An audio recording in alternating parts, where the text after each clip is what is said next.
Now we're ready to give you the details of the news. South Africa's first black president and anti-apartheid icon Nelson Mandela has died at the age of 95. Nelson Mandela died at home in the company of his family at around 8:30 or 8:50 Thursday evening. Mandela led South Africa's transition from white minority rule in the 1990s after 27 years in prison. He had been receiving intense home-based medical care for a lung infection after 3 months in the hospital.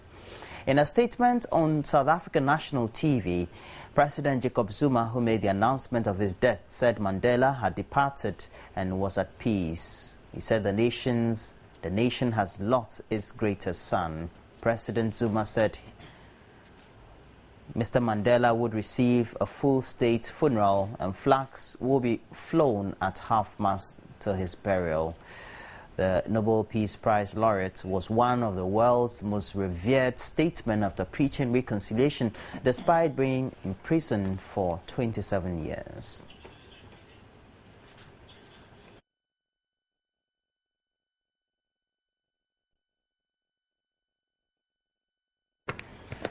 Meanwhile, tribute from world leaders have started pouring for the late President Nelson Mandela. U.S. President Barack Obama said Mandela achieved more than could be expected of any man. He no longer belongs to us, he says. He belongs to the ages, he said, adding that Mr. Mandela took history in his hands and bent the arc of the moral universe towards justice. President Obama also added he was one of the million who drew inspiration from Mr. Mandela's life. He has meanwhile ordered that the White House flag be flown at half-mast. Former President F.W. de Klerk, who ordered Mandela's release, called him unfair, as he said. He had a remarkable lack of bitterness.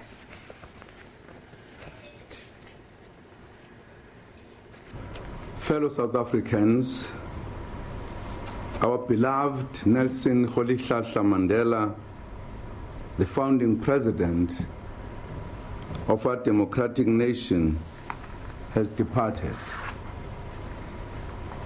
He passed on peacefully in the company of his family around 2050 on the 5th of December 2013. He is now resting. He is now at peace. Our nation has lost its greatest son. Our people have lost a father. And we've lost one of the most influential, courageous, and profoundly good human beings that any of us will share time with on this earth. He no longer belongs to us. He belongs to the ages. Tonight, one of the brightest lights of our world has gone out.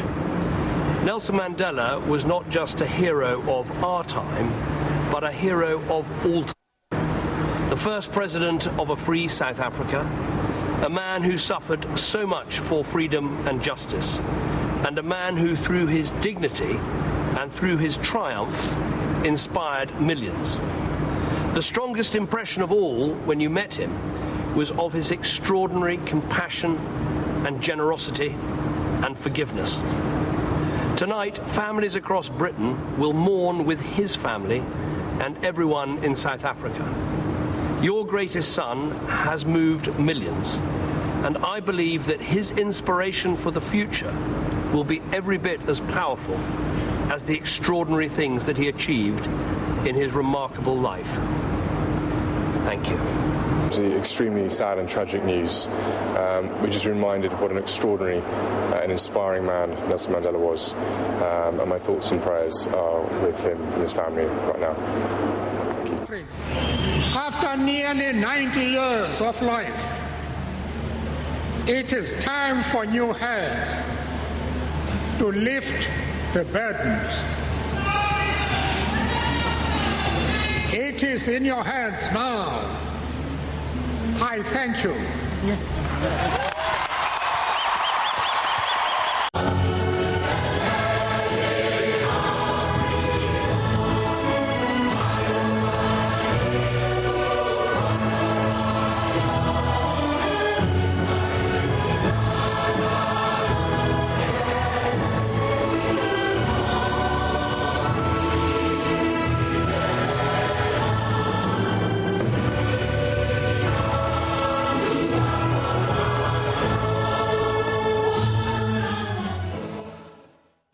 So there are a lot of tributes still flocking in as far as the demise of the former president of South Africa is concerned. And we'll bring them to you in the course of the whole bulletin.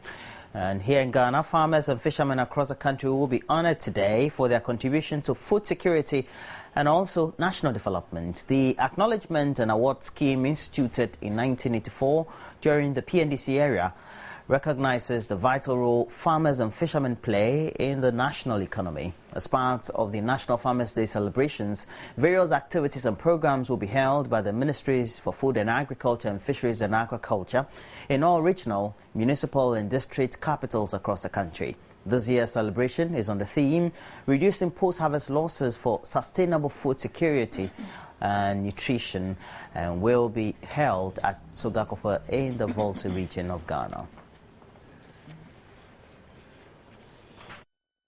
Still on agriculture, the Minister of Food and Agriculture, Clement Kofi Humado, says Ghana food security resilience is under threat due to high level of post-harvest losses, addressing farmers at the forum in Accra. He said, though the country is now self-sufficient in the production of major staples, about 700,000 worth of agricultural produce is wasted every year. Food is abundant in Ghana, as is evident in the quantity of maize, rice and cassava that are found across the length and breadth of the country. According to the Ministry of Food and Agriculture, the country is now self-sufficient in the production of major staples, with the self-sufficiency gap closing from 60 to 30%. However, the boost in agricultural productivity has highlighted the extent of post-harvest losses. Sustained productivity is challenged with climate change vulnerabilities, underrate fed agriculture, as well as high post-harvest losses, which stand at about 30%, and inefficient processing and value addition. This can negatively affect our food security resilience in the country. The local demand for food produce is at an all-time high, with a wealthier and expanding population. For instance, Ghana is among the highest fish-consuming countries in the world, with each person consuming between 23 and 25 kilograms of fish a year, compared to a global average of 13 kilograms. Our fish demand for 2012 was estimated at 968,000 metric tons, whilst our production was 486,000 metric tons, representing only about 50.2% of our requirement. A total of 175,000 metric tons of fish was imported at an estimated $157 million to make up for part of the deficit. While as a nation we have not been able to meet our fish requirements from local production, it is estimated that post-harvest loss accounts for 30% of local production. At the Farmers' Forum on Post-Harvest Losses, the Minister of Food and Agriculture, Clement Humado, said understanding the dynamics of food waste in Ghana is key in tackling food security. You don't just set a target without doing the fundamentals. So I called upon the Food and Agriculture Organization, the FAO in Ghana, the Wageningen University, which is very strong in post-harvest technology, and then the African Union also offered to provide some funds. And that team, which has worked for the past 2 months in Ghana, have finalized their report. So after the report, then we'll be able to sit down now and draw a plan and target the various crops for post-harvest loss reduction. Clement Humado lamented some causes of post-harvest losses are outside the scope of his ministry, making efforts at reducing post-harvest losses more challenging. He was, however, optimistic difficulties can be overcome, especially in challenges with poor road infrastructure. You know, the brewery industry, the one in Accra and Kumasi, they met me when I was appointed, and we discussed this, the use of cassava starch for beer. And we discussed how we should go about it, and they chose to go the mobile processing way. I visited them in Hokwe last time, where they have pitched their mobile processor, and it's working fantastic. They have local buying agents who go to the farms and bring out the produce to where the processor is, and they pay them commission. And they are having materials every day for processing. And then they have coal vans that take them immediately to the breweries. So I believe, barring the reports that we are going to have, I think mobile processing is the way to go.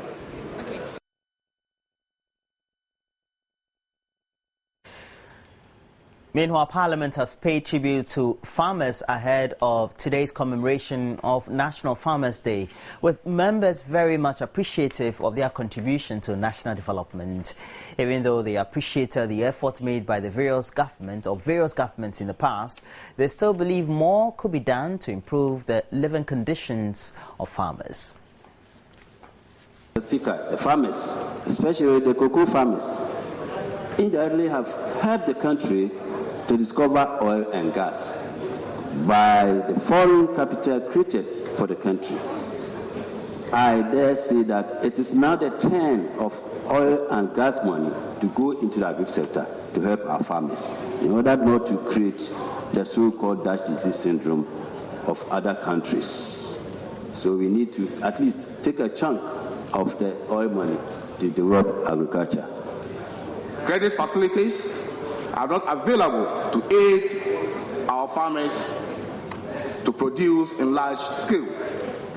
Mr. Speaker, the reward for these few farmers who still persevere in spite of the doubted challenges in the industry only embrace erratic and uncertain rainfall pattern, frustration and disappointment, hence discouraging many more people from joining the agri-industry. It's becoming a ritual, and we will have to match these celebrations with commitments. You know, we all talk about agriculture being the backbone of our economy, but as to whether we are really giving agriculture the needed impetus is another question.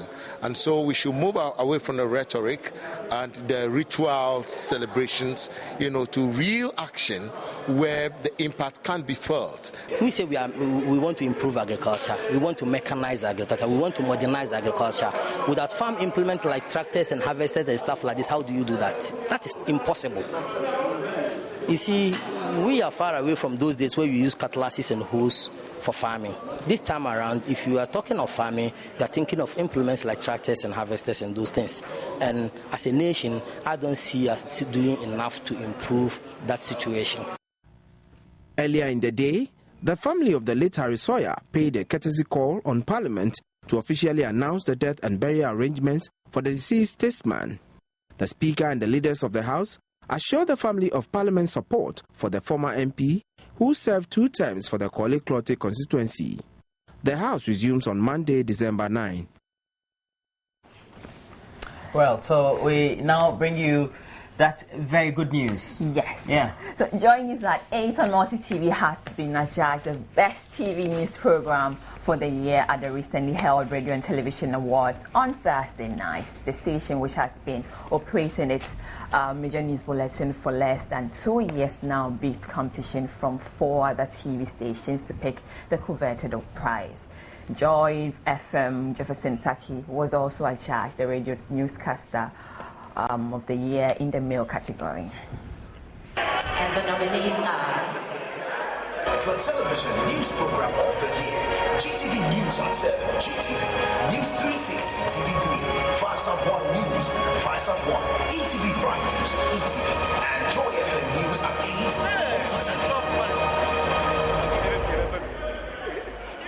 And the winner is Joy News at 8. Joy FM.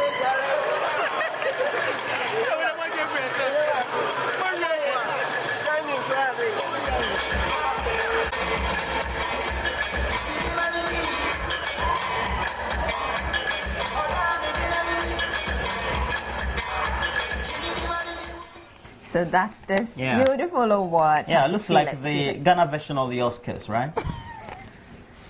Okay, so Television News Program of the Year 2013 RTP Festival. Well, we say congratulations to everybody who has made this possible. Yeah. And more kudos. And what did they say? More grace. Yeah, more grace to your elbows. Yeah. So we'll take the headlines again. Former South African President Nelson Mandela has died at the age of 95. Farmers and fishermen across Ghana to be honored as the country marks National Farmers Day. And join us at 8 on Multi TV win the Best News Award program for the year at the just ended RTP Awards. Well, so we say congratulations again to the Joy News team on Multi TV for the good work they are doing, and wish them all the best throughout the coming year. Yeah, so up next is sports. Stay on. Again, the AM Sports is brought to you by Tigo Smile. You've got Tigo. Well, talking about smiles, all Ghanaians are hoping that the Black Stars striker, who also plays for Al Ain in the United Arab Emirates, Asamoah Gyan, will put smiles on their faces as he has been already shortlisted in the category of the best football on the continent by CAF. We bring you those details. Ghana captain Asamoah Gyan has been shortlisted by CAF for the 2013 African Player of the Year award. The Al Ain striker is one of 10 players who have been shortlisted following voting from members of the technical and development and media committees from the initial list of nominees. 4 Nigerians, including John Mikel Obi, goalkeeper Vincent Enyama, Emmanuel Emenike and Ahmed Musa, all made the reduced 10-man shortlist. The reigning CAF Player of the Year, Yaya Toure of Ivory Coast, is also in the running to retain his crown, as well as Egypt's Mohamed Aboutrika, who has been nominated for both the African Player of the Year and the Award for Africa-Based Footballer, which he won last year. Members of CAF's Technical and Development and Media Committees reduced the African Player of the Year award from 25, while the Africa-based list was cut from 21 nominees. The head coaches of the National Football Associations affiliated to CAF will now vote to decide the eventual winners of the 2 categories. The winners will be announced at the Glow CAF Awards Gala scheduled for 9th January next year in Lagos, Nigeria. Well, let's look at fixtures for the weekend for the Ghana Premier League. You didn't say it. Hearts of Oak will play against the Aduana Stars. Dubiase FC will be hosting Busia Drafts from Cape Coast. Asante Kotoko will also be hosting Midiama SC. And Amidao's Professionals will travel and go and play against Inter Allies. King Faisal will visit Hazakers, while Bachim United hosts Ashanti Gold. Brekum Chelsea will play against Liberty Professionals, and Wild Stars will play against Heart of Lions.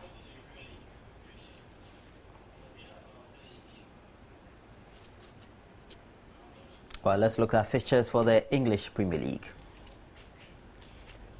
Manchester United will be hosting Newcastle United, and Crystal Palace will be locking horns against Cardiff City. Liverpool will play against West Ham United. Southampton Manchester City match is also on Saturday. Stoke City will be hosting Chelsea, and Norwich City will be visiting the home grounds of West Brom Albion.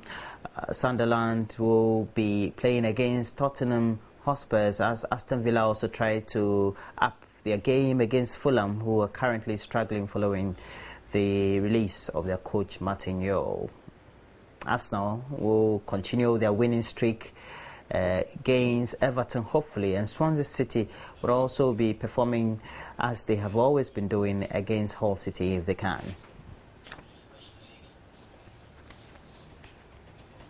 And up next is the fixtures for the Spanish Cup in Spain, and Lleida will play against Real Betis, and Elche will visit Villarreal for that very match. Sociedad will also visit Algeciras, and Racing Santander will be playing against Sevilla. Catania and Barcelona will play, while Valladolid would also be playing against Rayo Vallecano. Santander would also be hosting Atletico Madrid, and we have the other fixtures on your screens.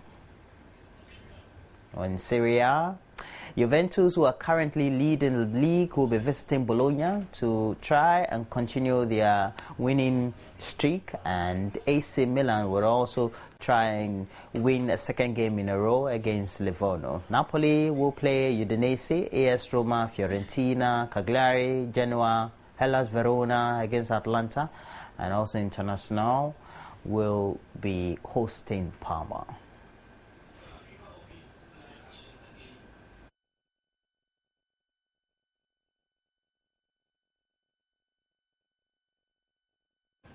Well, Algeria is already through to Brazil 2014, but the International Federation of Football, FIFA, is already opening some disciplinary actions against the two countries following their last match. FIFA has opened disciplinary proceedings against both Algeria and Burkina Faso football federations. Football's world governing body says the incidents relate to the first leg of the 2014 World Cup playoff tie between the two nations on 19th November. However, FIFA has so far not elaborated on the exact nature of what happened. Algeria qualified for the World Cup in Brazil on the away goals rule after the two nations drew 3-3 in their playoff over 2 legs. There is no indication from FIFA that any proceedings affect Algeria's place at next year's finals in Brazil. Burkina Faso have already had an appeal over eligibility of Algeria's Majid Bouguera to play in the second leg, rejected by FIFA. Well, we'll see how that pans out for the two teams as they face disciplinary action being instituted by FIFA. Well, talking about FIFA, the world body will be in charge of the draw for the World Cup Brazil 2014, and by the close of this evening we'll get to know which category especially Ghana will be in, the host Brazil as well as the defending champion Spain. We now bring you a build-up to that very draw.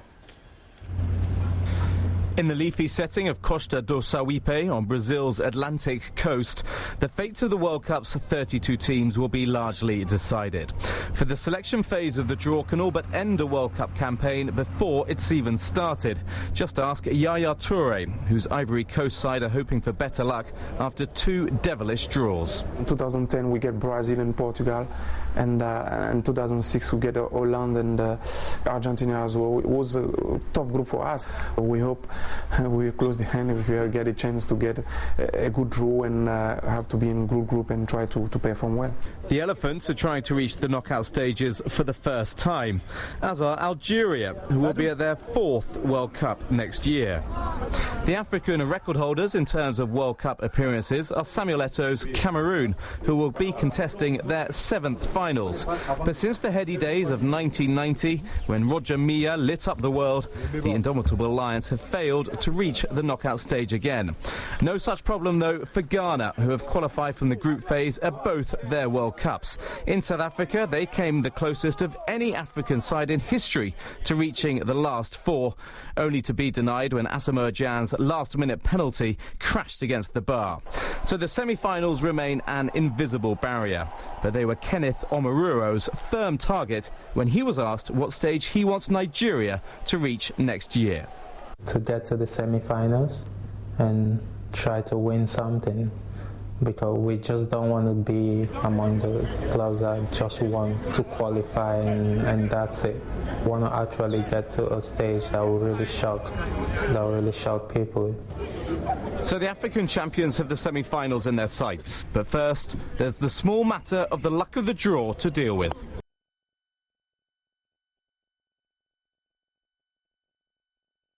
Well, we're almost ending the segment, but we won't go without bringing you some tributes from renowned footballers on the passing on of the apartheid leader Nelson Mandela of South Africa. Never and never again shall it be that this beautiful land will again experience the oppression of one by another.